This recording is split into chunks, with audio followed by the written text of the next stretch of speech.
Welcome back to Haunted and Historic Australia.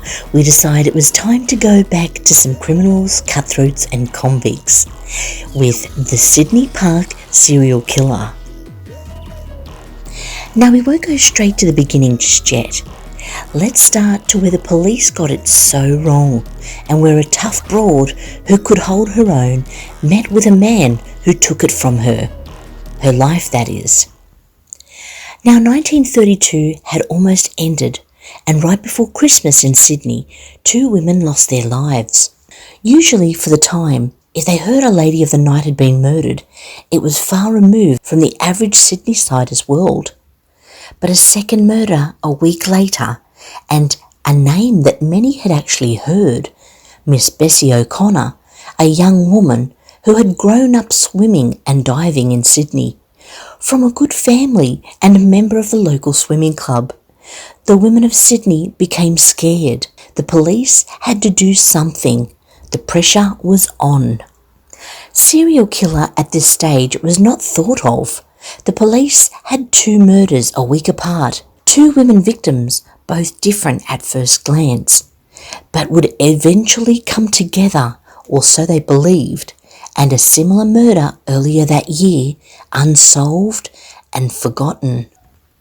Let's start with our first victim of December in 1932, Mad May Miller, or her real name, which was Iris Marriott. Iris Marriott entered the world in August of 1902 in the port city of Fremantle in Western Australia as the child of unwed parents. Her father, Henry Marriott, stated he was a wharf porter, and her mother, Elizabeth Curry, was a homemaker caring for 9 children. However, the truth behind these claims painted a different picture. Henry frequently faced legal troubles, multiple larceny, theft and robbery charges, as well as assault. Elizabeth, no saint herself, was convicted twice for drunkenness and once for disorderly conduct. The Marriott family residence was notoriously infamous. A March 1906 report from the Perth Daily News described it as disorderly house frequented by reputed thieves and prostitutes. A detective involved in a related case testified that the children in this household were found in a state of extreme neglect and squalor, not to mention the drunk men sleeping in the house with children watching on. He told of a baby without proper clothing was lying on a filthy blanket not even fit for a pig, and covered in flies that were upsetting the infant. Could this have been little Iris? She would have been about 3.5. Then again, being 9 children, there was probably some even younger than Iris at the time. 2 years later, detectives were back at the Bay Street home, charging Mother Elizabeth with pimping out her 16-year-old daughter, Nellie. As a result, the children were removed and sent to orphanages. Those who weren't sent out to work. Iris was not only separated from the only family she knew, but in an orphanage at the age of 6. The neglect she suffered as a young child, the horrors she had to witness, one can only imagine.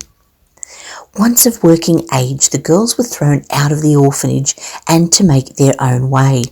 Iris made ends meet, much like her family had, stealing and selling what she could.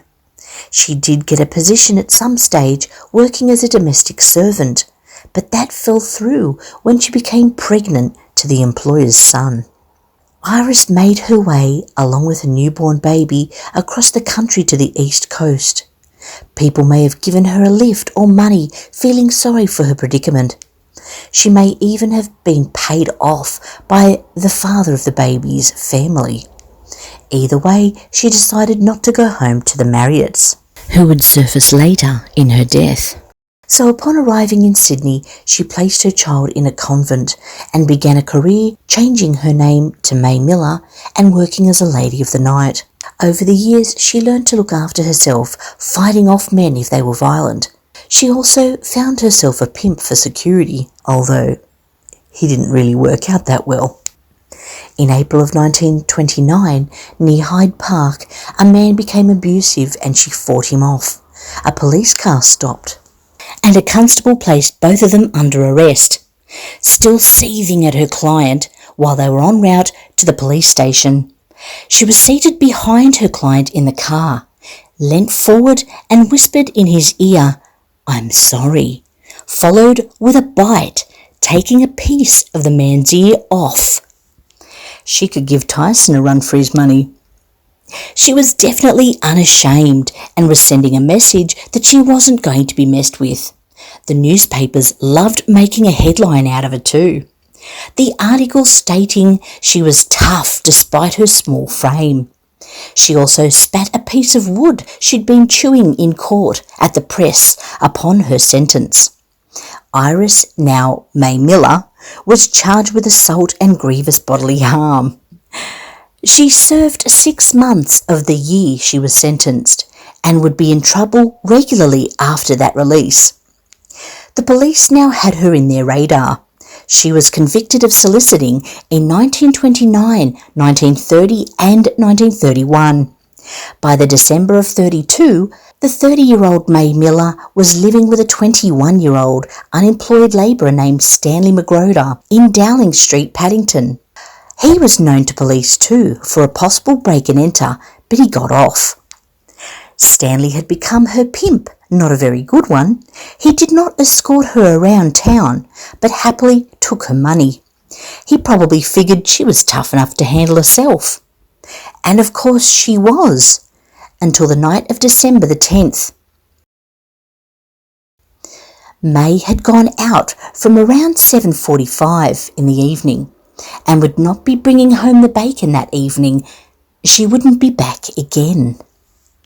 Police put a timeline of sorts together after interviewing Stanley, who had an alibi. She was believed to have left their home around 7:45 and had left a memo of her intention to go to Park Road to begin her night's work. Being December, it may not have been completely dark when she left. The nearby hotel on Dowling Street, now South Dowling Street, would have had a few coming and going. Although being a Saturday, the industrial area she passed may not have been as busy as what it would on a weeknight. It was toward the end of Sydney's depression. Perhaps a rogue young woman was cheaper and more discreet than one of Tilly Devine's brothels. Now there is a good chance that May could have made her way past the industrial area, past the hotel, and onto the parklands towards her intended spot of Park Street, which was only a rough 10-minute walk. It is most likely that the man picked her up after dark, as there were very few witnesses to what would happen to May that night. She was found in Queen's Park the next morning. Someone had beaten her to death. A stone located nearby was most likely the murder weapon police viewed. Queen's Park was a location of sports fields as early as 1895, where it was the site of a golf course also for professional men of the colony, but a lonely place at night. Police assumed it was a one-off case. A client had finally finished off Mad May. They had forgotten another lady of the night had been murdered the same year, not too far away from where May was found, or at least the police were not linking the two murders. It had only been 6 months before and had not been solved.